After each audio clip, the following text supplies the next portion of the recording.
Hey everyone, welcome out to the Dice Tower. My name is Chris Yee. I'm Camilla Cleghorn. Today we're taking a look at this very delicious looking game. In fact, the title is even delicious. It is. Pronounce it for me, please. Dulce. Okay, I'm never sure if it's Dulce or Dulce. Dulce, isn't it? Dulce. It depends like dulce if de it's- leche. Right, I Yeah. think so, right? It depends if it's the Spanish or the Italian pronunciation. Where So, are we set? I don't know. What's our setting? This is important. This is... Pause the tape. We use tapes around the Dice Tower still. Anyway, while she's looking that up, let me show you how this game plays, and then we'll give you our thoughts. Here's the setup for a game of Dulce. Players will all have their own board, a meeple to track victory points, a chicken to track chickens, and then a deck of 24 cards. One player will shuffle these up and randomize them. The other players will not. They'll leave them in number order 1 through 24. The first player will then get rid of 4 of them, and so you'll only be playing with 20 cards. Each turn, players will simultaneously take the same number card. So in this case, I, as the shuffled player, reveal number 20. All players grab the number 20 and they can do one of 3 actions. They can either set it to the right side of the board as a cafe that they will try to get these ingredients to fulfill these recipes so they get a point. Or they can flip it over and make it a field, and they can place it out here onto their board to take the appropriate resources and then place it onto those spaces. Or the third action they can do is once they have enough resources out here and cafes to fulfill, they can discard a card completely using neither the front nor the back side to take all the ingredients off of one row or column to fulfill these requirements over here. If you overbuild fields that already exist, every time that you get rid of a resource by covering it up, those resources are fed to your chicken, so you get to move up your chicken on the chicken track. If you cover up a matching symbol, you get 2 of that resource type shown on here. Now on a turn here, let's say where I'm going to discard this card so I can fulfill my cafes, I would take all the ingredients off of one row or one column and set them out over here. When you fulfill these contracts, you can take a building that is completed, and then there are different numbers of circles. If there's 3 circles on this recipe that's finished, for example, I can transfer this over. The byproduct will spill over to a smaller number of circles of the same type. So this vanilla from 3 would go over here to the 2. This single ring peanut butter thing would go away. Now that I've done that, I'll score a point. Now that I have another building that I could complete, I can take these and then finish them. The reason that you want chickens is that you can discard, or you can spend 3 chicken points to each to get an egg. And so then I could put these out here as eggs. Hurrah! And now they're done. This one would earn another point, and then this would be done and earn another point. However, if you use eggs, just like in real baking, you don't get spillover byproducts, so you couldn't move things over to a different thing because it's eggs, not peanut butter, because theme. Well, I have no idea, but it's in a cafe. It's in a cafe. Cafe. Yeah. So this is a simultaneous card game. It has almost that bingo kind of mechanism that drives it, where one person is the card. We're using card 22 now. Right. Card 18 and stuff. What I found that meant is that this is essentially a solo game. Right. Yes. Yes. Yeah. Was that your experience too? Like, this is, I don't care what anyone else at the table is kind of doing. Right. Yeah, I don't care what they're doing. And even a lot of times in those games, when it comes to scoring or something like that, there's a little bit more interaction, But in this, it's like, I kind of found myself kind of caught up in, oh, wait, how many times have I used that bean? Okay, 2 to here to 1 to, and so it really, even that scoring every single round, which I very much liked. I liked that you score as the game goes, because you talk about the bingo, it's kind of like in Karuba, where it's like, okay, everyone take that tile and take that tile, but you're still invested in each other's games because you're watching how they're getting close. Oh, hold on. Yeah. Is it worth it? Do I risk it? Do I push my luck here? No, you know what? I just need to make it because they're really making some headway. Whereas this didn't have that. It was really just kind of like you're setting up for your own combos, so you're really in your own board, and that's about it. I think people just need to know that this isn't necessarily a complaint. I'm fine with multiplayer solitaire games, but I do find it funny when on the back of the rulebook it says, hey, playing solo, you can check against these scores. Yeah. Also, if you're playing any player count, I guess you can check against these scores. You didn't quite I did. Yeah. It's so funny. I had that exact same thought. I was like, oh, how would I do if it was solo? I didn't do very good. That's all right. Yeah. So, multi-use cards. I like that, right? Yes. That decision point of, is this a cafe? Is this a farm? Or do I just ditch it to feed my cafe? Yeah. But I didn't...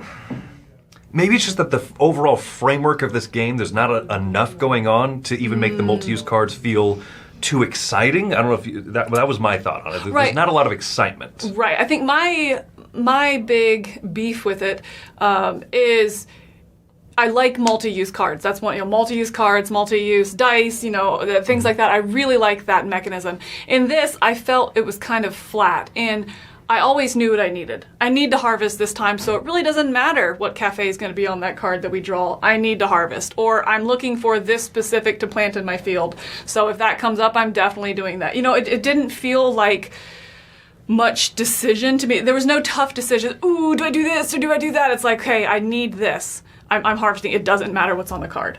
Or I need a cafe, period. And if that cafe takes vanilla, I'm definitely putting it down. And if not, I don't know, maybe I'll harvest. There's no tough decisions involved. Right. Many games have that opportunity cost. Do I do A or B? And there's even a C in this one, but I was like, yeah, good enough. Mm-hmm. Right. The hook of the rings, right? There's the 3-level coffee. Yeah. If you use it, then you can move it over to a 2-level, and then maybe even to a 1-level. I think that hook is clever. Yes. I think that it was... I think that's maybe what this game is kind of being sold on. It's that idea of it's almost like an engine build that you lay out with those cafes. Yeah. Was it fun? It was. You say engine build. It's like an engine build combo-tastic. Like, build your engine combo, and hopefully you can get that going. But no, it really wasn't. I struggled kind of. Like I said, there wasn't enough opportunities, I felt like, to get exactly what you needed so that you really ever felt like your engine went, or it's because it's a one-time engine. You set up this great engine and then it's like, okay, wait, now I can't harvest anymore, so I need to re-put cards down. So it just kind of felt like a lot of starting over.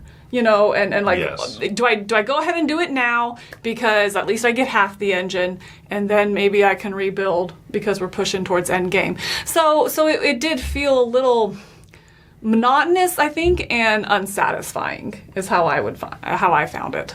Okay, I can't really disagree with that. I'm waiting for the beef, Chris. Right. And now, sometimes people just do say, hey, was there a bit of groupthink going on here? We played this completely separately. Correct, yes, no. We haven't even played this together. No. And I think we're walking away with a lot of the same takeaways. So in terms of like final thoughts and scoring, I'll go first. I'm giving this game, I'm kind of teetering. I'm going to give this one a 4. I really didn't like it, and I was kind of hoping to. I like multi-use cards. I like simultaneous play. I did play this with 4 players at one point, and I thought, for simultaneous, this is taking a long time because my quick turn is someone else's long turn. Right. And then my long turn is the other 3 people's short turns. Ooh. How do you really feel? Right. And so for something that should have been zippy and quick, I would rather just play this solo. Yeah. And even then, I wouldn't really want to play this solo. So where do I come down on that? That's a 4 for me. I wouldn't seek this out despite the delicious looking box and the cool theme and the pleasant artwork and everything. It's just not enough game there for me. Right. I'm coming down very similar. I was teetering as well between 4 and 4.5, and I'm going to come down at 4.5. You're generous. I know. That's what they call me. But I found, and one thing we didn't talk about was the components in this. The components are quality-wise fine, but I think usability very substandard. And not just because I have issues with beige, okay? That's not it. But there are 4 or 5 ingredients in this, and they're all a shade of beige. Right. And you're like, gray tinted beige, darker tinted beige. Right. Or brown. And keeping that, and then the ring system, it had a lot of clever, I think could have been clever mechanisms, like you said, the rings, and you can use this one 3 times, and so you want to make sure you have your cafes out in order to do that. But it just felt clunky, and part of that was because of that color and the colors being so similar that you're like, oh wait, that one's not peanut butter, that's chocolate, or that's this, or was it a ground, or was it? And so you had to. I don't want to say think too much, but not think too much as in puzzle. It's not like, oh, it was too puzzly. It's like, no, you had to really, hold on, wait, this is this color, which is the same as that one, but I've used it once, and so it really seemed very procedural in everything you did, instead of just being fun. And so, so I'm coming down to 4.5. Wow, yeah. No, I feel even better about my 4 because we forgot to talk about components. Yeah. I hated the cubes. I'm often a defender of beige games and cubes in games, but this is the wrong way to do it. Teaching, and because you're simultaneously playing, everyone else at the table is like, which one is which? Like, right. I don't know. In slightly off lighting, they're going to look the same. Right. And the theme doesn't make it easier. So, yeah, it's like it's Well, it could have been different. I mean, it could have been strawberry, or it could have been, I feel like it could have been, Yeah, oh. Yeah, but so, yeah, I agree. 4.5. All right. Well, there you go. That's our thoughts, sadly, on Dulce, a 4 from me and a 4.5. So until next time, my name is Chris Yee. I'm Camilla Cleghorn. Thanks for coming by the Dice Tower. Have fun eating up all the tasties.